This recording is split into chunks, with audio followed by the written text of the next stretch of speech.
Hey guys, Mr. V over here doing a book review today for Into Thin Air by John Krakauer. This book was a book that someone had recommended on one of my YouTube videos. They had mentioned it, so I decided to give it a try. And I'm definitely glad I did because it's a very interesting book. So what this book is about is, this is a nonfiction book where John Krakauer, he is a mountain climber, and he was writing for a magazine in the 1990s. And the magazine wanted him to write about the commercialization of Mount Everest and how many people were starting to climb Mount Everest without experience, and they were just paying somebody to help them get up there and basically their guide. So the magazine wanted him to write an article about that, and he was going to climb Mount Everest with them, and then a storm hits. And he just writes about the whole expedition in a way, about the storm hitting, him getting up, all that, which we'll cover in just a sec. Now, before I get into the review for this book, you should know that I am not a hiker, I'm not a camper, my outdoors knowledge is very limited. But that did not have any impact on the book because this book makes it very easy to understand. I think this book is meant for people like myself with little to no knowledge about it. You know, he's climbing Mount Everest, and of course I know Mount Everest. I think most people would know Mount Everest, but generally people have just heard of Mount Everest. They know very few facts, and that's about it. So I think he already knows that before writing the book. And it was still very easy for me to read and still a very interesting book because he's already expecting you to, I think, not know much about Mount Everest.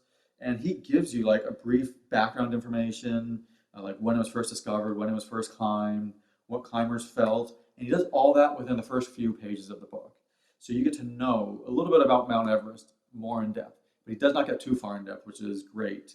And that's why it's easy for a non-climber. But as I said, the main premise for this book is his expedition to Mount Everest, which is his first time climbing it, and what happens when the storm hits, and all that aspect. But he not only talks about that, but he also gives a lot of like little random interesting stories or interesting facts. One I want to just give you quickly is that like he said in the 1980s, like by the way, he was climbing in the mid 1990s. I think it was 1996. But he talks about like in the 1980s, some of these like hardcore mountain climbers weren't impressed with Mount Everest anymore.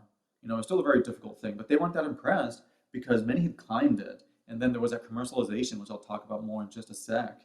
But it's because of that, they weren't that impressed by people saying they had climbed Mount Everest. They were then more impressed by, oh, did you climb it like with less gear or like without that like supplemental oxygen stuff? That's when they were more impressed. And that's what some climbers were trying to do, even when he was climbing it.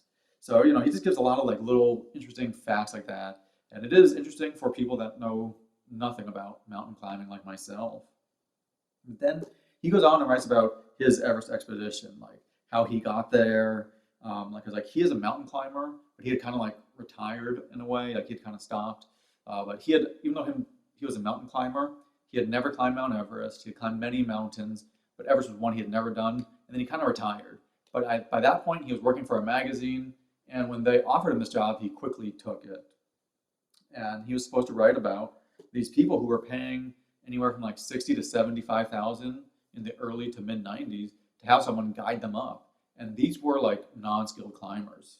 So it's kind of crazy when you think of it. Like, even though you don't know much about Everest, it's just crazy when you hear that someone who has like climbed almost nothing ever, who is not a mountain climber, decides that they're going to just pay somebody to help them climb up one of the like most difficult mountains, Mount Everest. It's just crazy when you think about it. And he goes further in depth about why, because he shows you the difficulty, or he talks about the difficulties of climbing, like the dangers of falling, how the thin air is up there, hence the title of the book, Into Thin Air. But this thin air that's up there, and how your body changes, you get headaches, you don't think clearly, and how it even gets hot when you get to the top. Like, you don't think about those types of things. But it's cool because he never goes too far in depth. You can even see the book is not too long. It's not one of these like 500-page books. It's not too long, and it's good because he never goes too far in depth. But he also talks about the difficulties of the final part of Everest. I'd say that's the majority of the book, is the final part of Everest, and how like that last like few thousand feet are so difficult. And he goes, like, I already mentioned some of the difficulties which he talks about, but how that last part is so difficult. And it's very interesting when you're reading about it, like when you read about the difficulties of it. And like when going to this book, like I know that climbing is difficult. I already knew that when you're trying to get 29,000 feet on this mountain and it takes weeks to do this. I know it's difficult, but I didn't know the true difficulty until I read this book. When you read the book, you will find out the true difficulty of climbing. And then when you read that and he's talking about these non-skilled climbers trying to go up, you realize that they're just crazy. And he writes about the people on his team and even people that are on other teams that he's communicating with while they're going up. And it's just crazy that these people have so limited ability, yet they're deciding to try such a difficult thing. Because he also talks about one thing that's very interesting is when you reach the top of a mountain, you're only halfway. We always forget that. It's like you have to come back down. It's not like, oh, you get there and it's done. It's like, no, you still have to come down. And that's why it's like, again, someone that does not do any mountain climbing, sometimes when you write that kind of stuff, you're like, oh yeah, that's only halfway. Getting there is only halfway. And as I told you already, like he shows the true dangers of climbing. Then he talks about the storm that hits in 1996 and the storm that hits and like just how the storm makes it so much more dangerous and his thoughts throughout the storm. You know, they only have these little tents and a storm hits and how many people died in this storm, but he gives you an account of like what happened and like how he felt, what was going on when the storm hit and what they could do. They could barely see out. And that's what just, it is very, very interesting when you're reading it. And he just does a great job of capturing your attention when you read this book. Now, there are a few things I did not like about the book, just a few. Now, one of them was that there was a lot of names in the book because he has his own climbing group, but then there's also different climbing groups because he talked about these different climbing groups because when you get that high, when you get into like the 25,000 feet, 27,000 feet types of things, you are talking to other climbing groups a lot. You know, you guys are on the same rope sometimes. They're only a little further ahead and you're at the same camps. So he talks about those other groups too.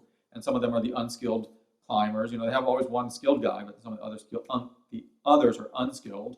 But he talks about those other groups. And it's just can be a little difficult at times with so many different names, especially because it is a shorter book. It's hard when he only devotes like a small paragraph to one person and then you hear about him like a chapter later. It can be a little difficult, just randomly about different people. But that's only a minor thing, I would say. I would still say that this was a very fun and interesting read because he really shows how mountain climbing is. And he shows also how like mountain climbing is like a strange drug. Like the amount of effort that people put into it. And like some climbers will sacrifice even like their marriage because they get so addicted to mountain climbing. Because mountain climbing is something that takes weeks to do. So it's not like you can just go up in like 2 days and be back. It's like it takes weeks. And the preparation and the dangers that come with it. Some people even get like their marriages. Like they sacrifice their marriages because they get so addicted. As I said, it's almost like this strange drug for people because they know people are dying, yet they continue to try to make it to the top. And they just try to do that. So it's just, he shows you some of those things throughout the book. And overall, I would say the whole book keeps your interest. Like it does not drag at all. So that's why he did a great job with that. And that is why I would definitely recommend this book because it is just an interesting book. You don't need to know anything about mountain climbing, anything like that. He just quickly captures your interest, makes it very easy to read, and it's not too long. You can see it's not that long a book, and you wanted to keep reading it till the end, and it's just a very interesting book for just some random fact type of stuff. It's very interesting. But you guys have any comments or questions, please post it in the comment section below because I always love to hear your comments. I mean, someone recommended this book, and that's why I read the book. But that's why I always love to hear your comments. If you guys enjoyed the video today, please hit the subscribe button as I always upload multiple different types of book reviews. But thank you for watching my book review today. This is Mr. V. Go enjoy reading.